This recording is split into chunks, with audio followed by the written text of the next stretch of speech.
Hello students, good morning. मैं अभिषेक आप सभी का अपने परिवार हैप्पी मैथ स्टडी में हार्दिक स्वागत करता हूं। ध्यान दीजिए स्टूडेंट्स, आज हम आप लोगों को पढ़ाएंगे 1.2 क्लास 9th वाले। आज हम आप लोगों को पढ़ाएंगे 1.2। 1.1 हमारा पूरा हो गया था। चलिए हम शुरुआत करते हैं, प्रश्नावली 1.2 शुरू करते हैं।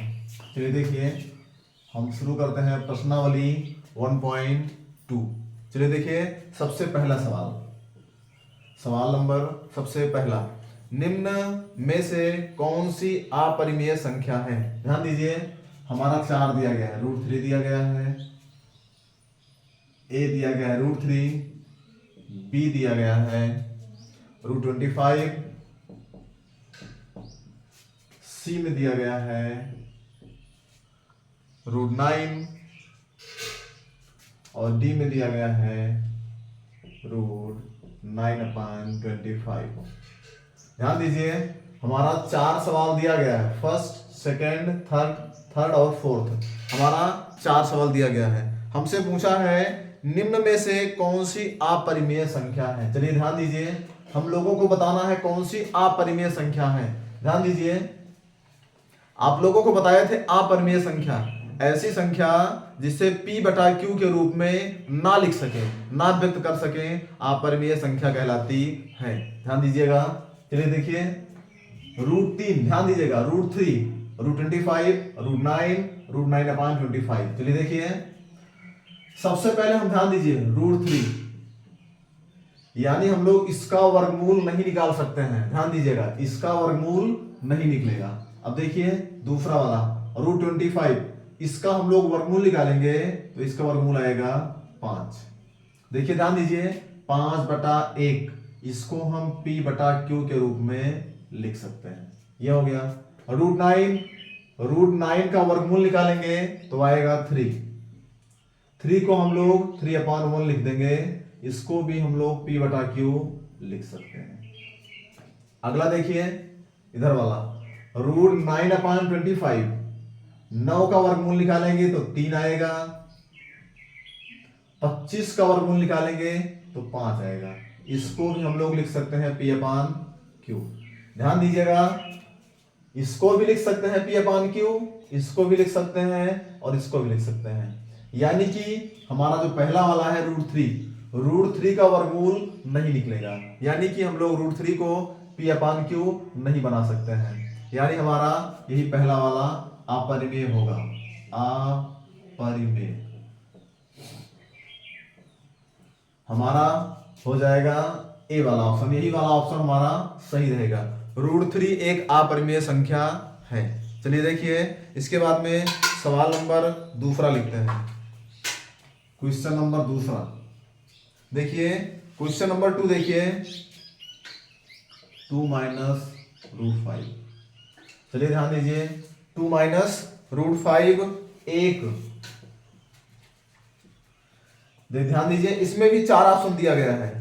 पहला दिया गया है परिमेय संख्या है, पहला दिया गया है परिमेय संख्या है। बी ऑप्शन दिया गया है अपरिमेय संख्या है।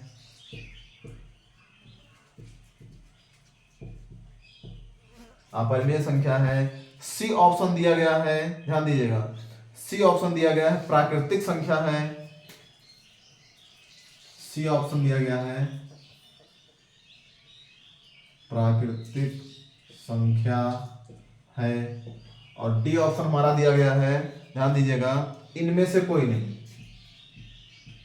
इनमें से कोई नहीं। चलिए देखिए, ध्यान दीजिएगा, इनमें से कोई नहीं। 2 - √5, ध्यान दीजिए, 2 - √5 एक अपरिमेय संख्या है। ध्यान दीजिएगा, 2 - √5 एक अपरिमेय संख्या है। ध्यान दीजिएगा, कोई भी अपरिमेय संख्या होती है, किसी भी अपरिमेय संख्या में चाहे किसी सामान्य संख्या को जोड़ा जाए या घटाया जाए, वो संख्या हमेशा अपरिमेय संख्या ही रहती है। ध्यान दीजिएगा, 2 - √5 एक अपरिमेय संख्या है। चलिए देखिए, क्वेश्चन नंबर हमारा 2 हो गया। अब इसके बाद में क्वेश्चन नंबर 3 लिखते हैं।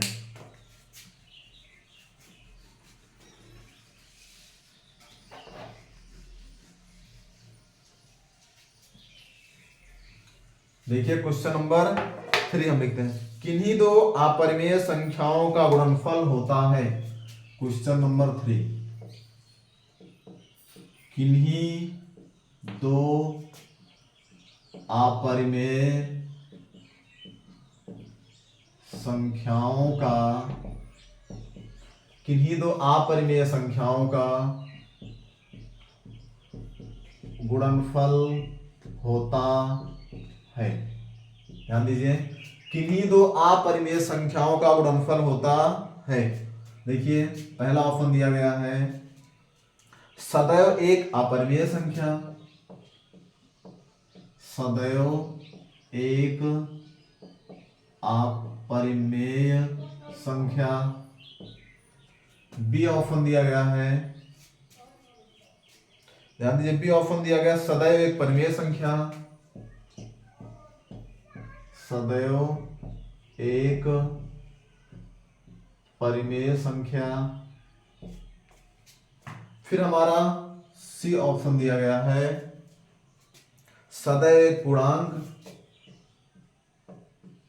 सदैव एक पूर्णांक होता है। डी ऑप्शन दिया गया है, ध्यान दीजिएगा, कभी परिमेय संख्या कभी अपरिमेय संख्या, कभी परिमेय कभी अपरिमेय।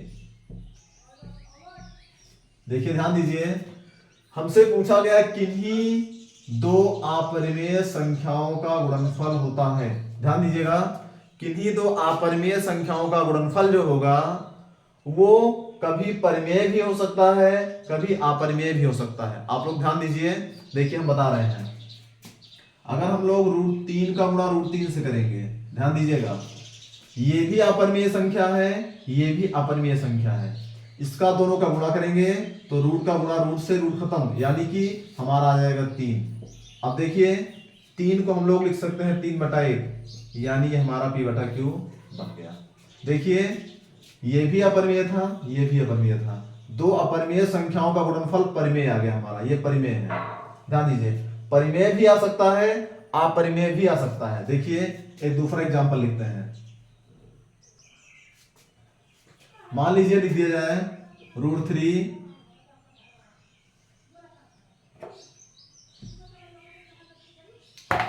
देखिए √3 गुणे √2, ध्यान दीजिए √3 गुणे √2। अब देखिए 3 दूनी 6, ये हो गया हमारा √6। ध्यान दीजिए √3 गुणे √2 बराबर √6। अब देखिए ये भी अपरिमेय है, ये भी अपरिमेय है, और ध्यान दीजिए दोनों अपरिमेय का गुणनफल हम किए तो √6 भी अपरिमेय है। ध्यान दीजिएगा √6 भी अपरिमेय है, यानी कि दो अपरिमेय संख्याओं का गुणनफल परिमेय भी हो सकता है, अपरिमेय भी हो सकता है, दोनों हो सकता है। यानी हमारा जो सही रहेगा, ध्यान दीजिएगा, हमारा उत्तर जो सही आएगा कभी परिमेय कभी अपरिमेय, हमारा ये वाला उत्तर सही होगा हमारा, यानी कि यही वाला ऑप्शन सही रहेगा। चलिए देखिए अगला सवाल,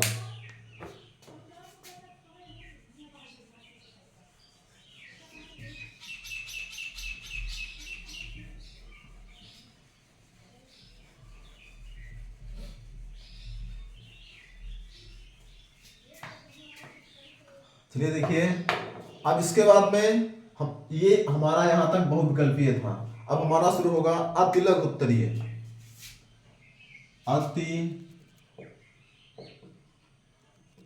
अतिलघु उत्तरीय, अतिलघु उत्तरीय प्रश्न। चलिए देखिए ध्यान दीजिएगा, नीचे दिए गए कथन सही हैं या गलत कारण के साथ अपने उत्तर दीजिए। ध्यान दीजिए, अब हमें क्या करना है, सत्य और असत्य बताना है। चलिए देखिए सबसे पहला क्वेश्चन, प्रत्येक परिमेय संख्या एक वास्तविक संख्या होती है। प्रत्येक परिमेय संख्या एक वास्तविक संख्या होती है। ध्यान दीजिए, प्रत्येक परिमेय संख्या एक वास्तविक संख्या होती है। ये हमारा सत्य है, ध्यान दीजिएगा, ये हमारा कथन सही है। प्रत्येक परिमेय संख्या एक वास्तविक संख्या होती है। ध्यान दीजिए, आप लोगों को हम वास्तविक और काल्पनिक बताए थे। काल्पनिक संख्या वही होगी, रूट के अंदर कोई संख्या निगेटिव आएगी, यानी रूट के अंदर कोई संख्या माइनस में रहेगी, तो वही केवल संख्या काल्पनिक होगी। इसके अलावा सारी संख्याएं, चाहे प्राकृतिक हो, चाहे पूर्ण हो, चाहे भाज्य हो, चाहे अभाज्य हो, सारी संख्याएं वास्तविक संख्याएं होती हैं। यानी कि प्रत्येक परिमेय संख्या एक वास्तविक संख्या होती है। यह हमारा कथन सत्य होगा। ध्यान दीजिएगा, सारी परिमेय संख्याएं एक वास्तविक संख्या होंगी। चलिए देखिए, इसके बाद में हम लोग लिखते हैं सेकंड वाला। चलिए देखिए, हम लिखते हैं सेकंड वाला। संख्या रेखा का प्रत्येक बिंदु रूट m के रूप का होता है। संख्या रेखा का प्रत्येक बिंदु, संख्या रेखा का प्रत्येक बिंदु रूट m के रूप का होता है। जहां m एक प्राकृत संख्या है, जहां m एक प्राकृतिक संख्या है। ध्यान दीजिए, संख्या रेखा का प्रत्येक बिंदु रूट m के रूप का होता है, जहां m एक प्राकृतिक संख्या है। ध्यान दीजिएगा, संख्या रेखा का प्रत्येक बिंदु, इसमें दिया गया है प्रत्येक बिंदु, बात पे ध्यान दीजिएगा। प्रत्येक बिंदु रूट m के रूप में होता है, जहां m एक प्राकृतिक संख्या है। साथियों ध्यान दीजिएगा, प्रत्येक बिंदु नहीं होता है, कुछ बिंदु, ध्यान दीजिएगा, कुछ बिंदु रूट m के रूप में होते हैं।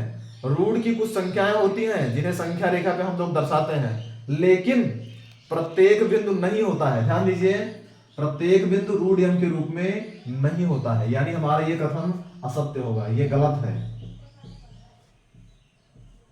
ध्यान दीजिए, कुछ बिंदु होते हैं लेकिन प्रत्येक बिंदु रूट m के रूप में नहीं होते हैं। इसमें प्रत्येक दिया है, प्रत्येक ना दिया होता तो सही हो जाता, लेकिन ये प्रत्येक का मतलब ये गलत है, असत्य है। चलिए देखिए, इसके बाद में थर्ड लिखते हैं, तीसरा नाम लिखते हैं। हमारा तीसरा दिया गया है, प्रत्येक वास्तविक संख्या एक अपरिमेय संख्या होती है। प्रत्येक वास्तविक संख्या, प्रत्येक वास्तविक संख्या एक अपरिमेय संख्या होती है। ध्यान दीजिए, प्रत्येक वास्तविक संख्या एक अपरिमेय संख्या होती है। प्रत्येक वास्तविक संख्या एक अपरिमेय संख्या होती है। ध्यान दीजिएगा, ये भी गलत है, असत्य। देखिए, अभी ये सबसे पहला देखिए, पहला वाला, इसमें दिया गया था प्रत्येक परिमेय संख्या एक वास्तविक संख्या होती है, तो ये सही था। इसमें इसका उल्टा लिखा है, देखिए, प्रत्येक वास्तविक संख्या एक अपरिमेय संख्या होती है, ये गलत है। प्रत्येक वास्तविक संख्या अपरिमेय नहीं होती है, ध्यान दीजिएगा, वास्तविक संख्याएं परिमेय होती हैं, अपरिमेय नहीं होती हैं, यानी कि हमारा ये कथन असत्य है। वास्तविक संख्याएं परिमेय संख्या होती हैं, अपरिमेय नहीं होती हैं। चलिए देखिए यहां तक। इसके बाद में हम लोग शुरू करेंगे अगला, अतिलघु उत्तरीय का हमारा अब दूसरा शुरू होगा। अतिलघु उत्तरीय का ये पहला था, पहले में फर्स्ट, सेकेंड और थर्ड 3 क्वेश्चन दिया गया था। पहला सत्य, फिर दूसरा असत्य, तीसरा असत्य। अब हम अतिलघु उत्तरीय का दूसरा क्वेश्चन,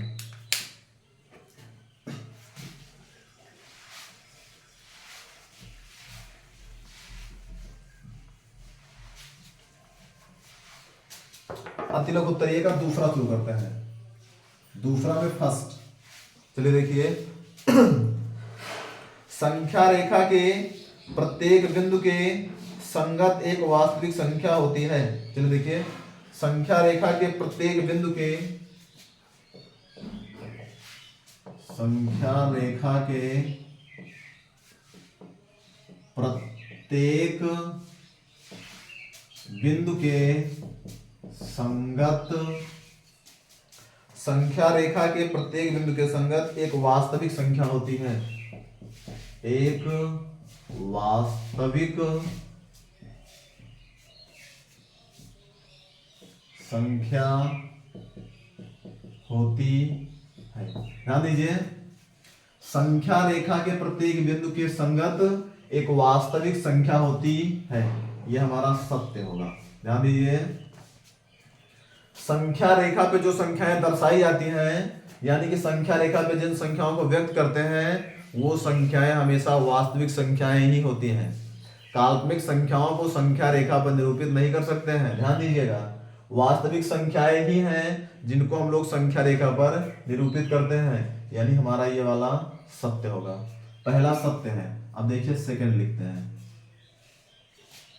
परिमेय संख्या अनगिनत है परंतु अपरिमेय संख्याएं परिमित। देखिए, परिमेय संख्या अनगिनत है जबकि अपरिमेय, ध्यान दीजिए, जबकि अपरिमेय संख्या परिमित है। अपरिमेय संख्याएं परिमित है। देखिए, इसमें दिया गया है परिमेय संख्या अनगिनत है, ये तो सही है, जबकि अपरिमेय संख्याएं परिमित हैं। परिमित का मतलब सीमित, इसका मतलब सीमित। ध्यान दीजिएगा, यहां तक तो हमारा कथन सत्य है, परिमेय संख्याएं अनगिनत हैं, ये तो सत्य है, लेकिन ये गलत लिखा है, अपरिमित नहीं होगा। ध्यान दीजिए, परिमेय संख्याएं भी अनगिनत हैं और अपरिमेय संख्याएं भी अनगिनत हैं। ये जो लिखा है ये गलत लिखा है, यानी होगा असत्य। परिमेय संख्या और अपरिमेय संख्या दोनों अनगिनत होती है। इसमें परिमेय संख्या तो अनगिनत लिखा है, लेकिन अब अपरिमेय संख्या को लिख दिया है परिमित है, यानी सीमित है। अपरिमेय संख्या सीमित नहीं होती है, वो भी अनगिनत होती है, यानी कि हमारा ये कथन असत्य है। चलिए देखिए अगला थर्ड, तीसरा हम लिखते हैं, किन्हीं दो अपरिमेय संख्याओं का गुणनफल सदैव अपरिमेय होता है। किन्हीं दो अपरिमेय संख्याओं का गुणनफल सदैव अपरिमेय होता है। किन्हीं दो ध्यान दीजिएगा, किन्हीं दो अपरिमेय संख्याओं का गुणनफल सदैव अपरिमेय होता है, ये भी गलत है। ध्यान दीजिएगा, किन्हीं दो अपरिमेय संख्याओं का गुणनफल सदैव अपरिमेय नहीं होता है, परिमेय और अपरिमेय दोनों होता है। परिमेय भी हो सकता है, अपरिमेय भी हो सकता है। देखिए एग्जांपल हम लिख देते हैं, √3 का गुणा √3 से करेंगे तो हमारा आएगा √3 का गुणा √3 से 3, यानी हमारा परिमेय आ गया। 3/1 को हम लोग p/q लिख सकते हैं, ये परिमेय हो गया। लेकिन अगर √3 का गुणा √2 से कर दिए तो 3 दूनी 6, ये हमारा √6 बन जाएगा। ये हमारा परिमेय नहीं है, इसको p/q नहीं लिख सकते हैं। यानी कि किन्हीं दो अपरिमेय संख्याओं का गुणनफल सदैव अपरिमेय होता है, ये गलत है। अपरिमेय नहीं होता है, परिमेय भी हो सकता है, अपरिमेय भी हो सकता है। चलिए देखिए इसके बाद में चौथा लिखते हैं, फोर्थ वाला। एक सवाल और दिया गया है, सवाल नंबर चौथा हम लिखते हैं, √p एक अपरिमेय संख्या है। √p एक अपरिमेय संख्या है। √p एक अपरिमेय संख्या है जहां p एक पूर्ण वर्ग नहीं है। जहां p एक पूर्ण वर्ग नहीं है। ध्यान दीजिए, p एक अपरिमेय संख्या है जहां रूट p एक अपरिमेय संख्या है जहां p एक पूर्ण वर्ग नहीं है।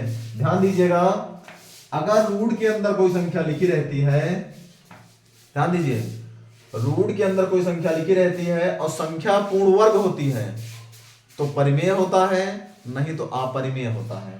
ध्यान दीजिएगा, अगर लिख दिया जाए रूट 4, इसका वर्गमूल निकल जाएगा, यानी ये संख्या पूर्ण वर्ग है। जिस संख्या का वर्गमूल निकल जाता है वो संख्या पूर्ण वर्ग होती है, यानी ये पूर्ण वर्ग है, और जिसका नहीं निकलेगा वो पूर्ण वर्ग नहीं होगी, इसका 2 आएगा, यानी कि हमारा p बटा q बन जाएगा।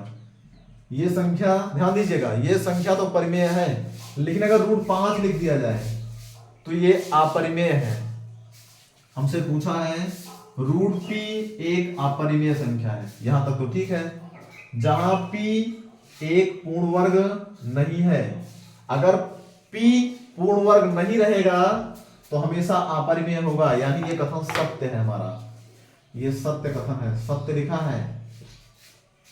रूट p तभी अपरिमेय होगा जब रूट के अंदर की संख्या पूर्ण वर्ग नहीं होगी, यानी सत्य है। ध्यान दीजिएगा, अगर संख्या रूट के अंदर की पूर्ण वर्ग है तो वो परिमेय होगा, और अगर पूर्ण वर्ग नहीं है तो अपरिमेय होगा। इसमें यही दिया गया है, रूट पे p एक अपरिमेय है जहां p एक पूर्ण वर्ग नहीं है, यानी हमारा सत्य है, ये कथन सत्य है। चलिए देखिए, यहां तक हो गया। अब हम लोग सवाल नंबर 3 लिखते हैं। ये दूसरे का फर्स्ट, सेकेंड, थर्ड और फोर्थ था। अब हम आगे बढ़ते हैं, सवाल नंबर तीसरा लिखते हैं, अतिलक उत्तरीय का तीसरा।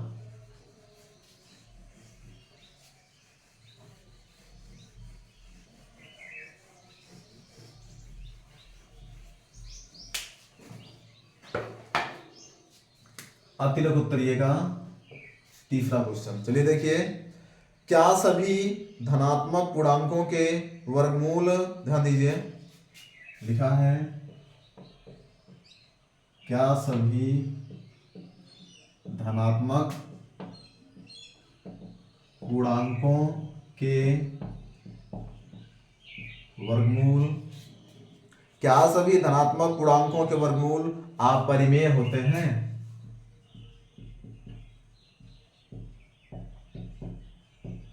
क्या सभी धनात्मक पूर्णांकों के वर्गमूल अपरिमेय होते हैं? ध्यान दीजिएगा, यदि नहीं तो एक ऐसी संख्या के वर्गमूल का उदाहरण दीजिए। यदि नहीं तो एक ऐसी संख्या के वर्गमूल का उदाहरण दीजिए। उदाहरण दीजिए जो एक परिमेय संख्या है, जो एक परिमेय संख्या है। चलिए देखिए, क्या सभी धनात्मक पूर्णांकों के वर्गमूल अपरिमेय होते हैं? नहीं होते हैं।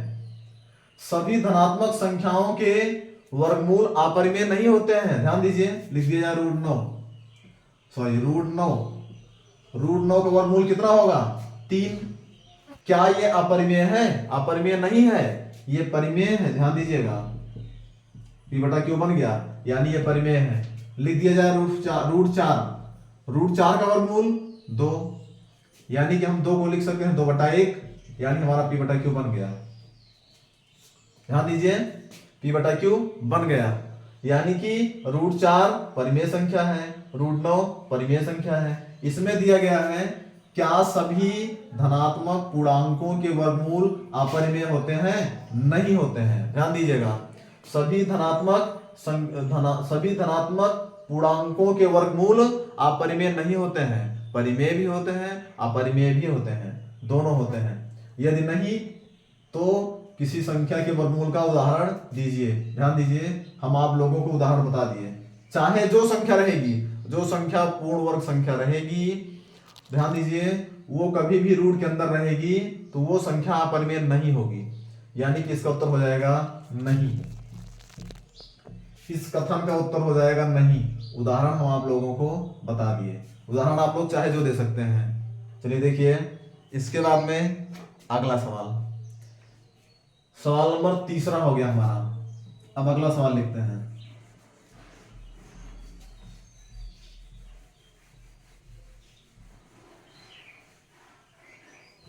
इसके बाद में लिखते हैं चौथा,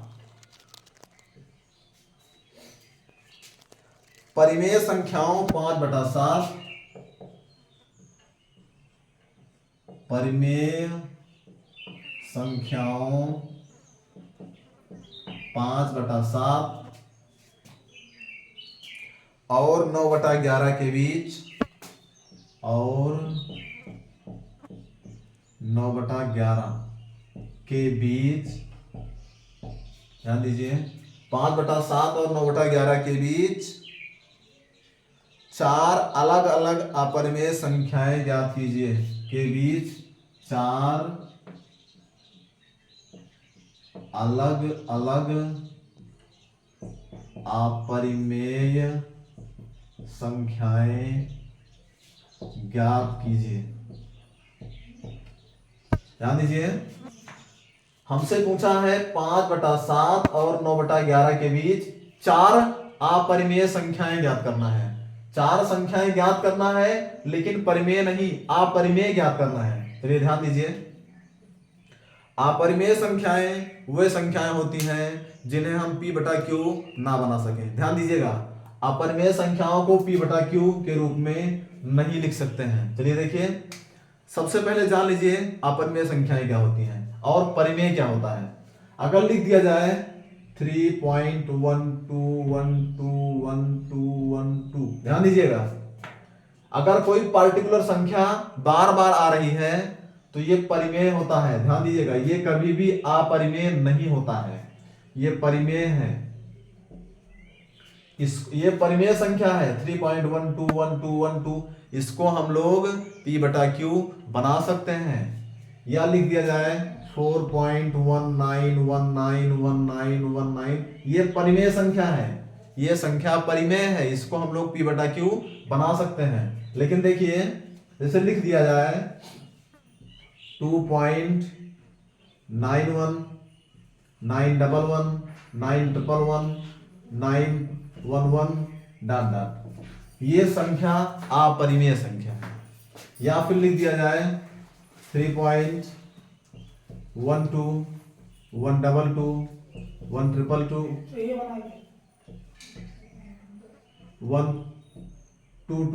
4 बार डॉट डॉट, ये अपरिमेय संख्या है। ये सभी अपरिमेय संख्या है।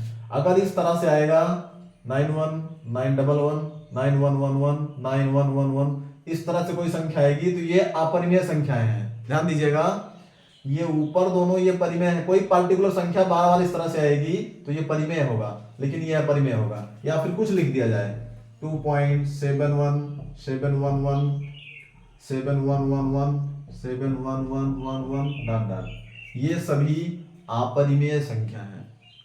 चलिए देखिए, अब हमको ज्ञात करना है 5/7 और 9/11 के बीच 4 अपरिमेय संख्या है। चलिए देखिए, हम ज्ञात करते हैं। सबसे पहला काम हम लोग क्या करेंगे, इसको बदल लीजिए दशमलव में। 7 से 5 को भाग दे दिया जाए, 7 से 5 को भाग देंगे, पॉइंट ये बन जाएगा 50, 7 7 49, 1 ये 0, 7 1 7।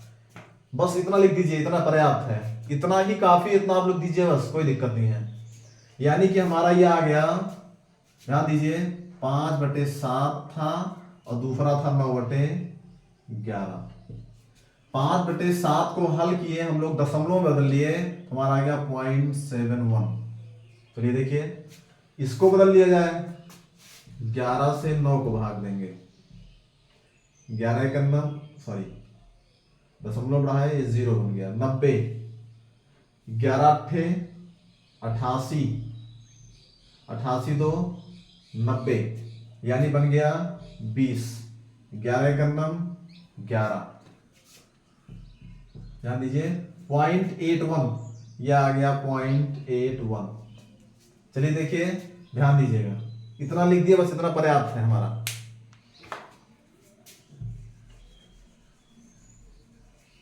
अब आप लोग ध्यान दीजिएगा, अपरिमेय संख्या बनाना है। ध्यान दीजिए, अपरिमेय संख्या, किसी भी संख्या को हम लोग अपरिमेय संख्या बना सकते हैं। ध्यान दीजिएगा, 0.71, 0.81, 0.71 से 0.81 के बीच में हमें कितना ज्ञात करना है? 4 संख्या। देखिए 0.71 के बाद में 0.72, 73, 74, 75, 76, इस तरह से डॉट डॉट यहां तक आएगा, 76, 78, 79, इस तरह से हमें केवल 4 संख्याएं लिखना है। चलिए देखिए, हम लोग इसके बाद लिखेंगे, ध्यान दीजिएगा, 0.72, 71 के बाद में 72, फिर 73, फिर 0.73, फिर 0.74, ध्यान दीजिएगा, इसको थोड़ा दूर लिख देते हैं, 0.74 के बाद में 0.75, हमारा 4 संख्या बन गया, 1, 2, 3, 4। अब ध्यान दीजिएगा, इसमें हम लोग क्या करेंगे, जैसे अभी आप लोग को बताए थे अपरिमेय संख्या में, इसमें चाहे जो कर दीजिए, चाहे आप लोग जो भी कर सकते हैं, इसमें चाहे जो करिए, कोई दिक्कत नहीं है।